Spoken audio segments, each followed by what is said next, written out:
ఇరాన్తో కొనసాగుతున్న ఘర్షణల విషయంలో అమెరికా అధ్యక్షుడు డొనాల్డ్ ట్రంప్ కీలక నిర్ణయం తీసుకున్నారు. 2 వారాల పాటు కాల్పుల విరమణ ప్రకటిస్తూ హార్ముజ్ జలసంధిని తెరిచేందుకు ఇరాన్కు మరో 14 రోజులు గడువు ఇచ్చారు.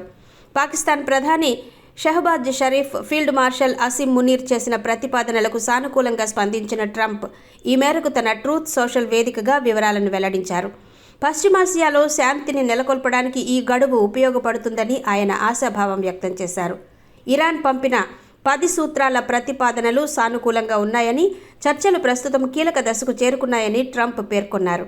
ఈ 2 వారాల విరామం ఇరు దేశాల మధ్య శాశ్వత శాంతి ఒప్పందానికి మార్గం సుగమం చేస్తుందని ఆయన అభిప్రాయపడ్డారు. దశాబ్దాలుగా నలుగుతున్న ఈ సమస్య పరిష్కారానికి చేరువవ్వడం తనకు దక్కిన గౌరవంగా భావిస్తున్నట్టు ట్రంప్ వివరించారు. ఈ ఒప్పందంలో భాగంగా ఇరు పక్షాల నుంచి దాడులు నిలిచిపోనున్నాయి. మరోవైపు అమెరికా ప్రకటించిన ఈ కాల్పుల విరమణకు ఇరాన్ కూడా సమ్మతి తెలిపింది.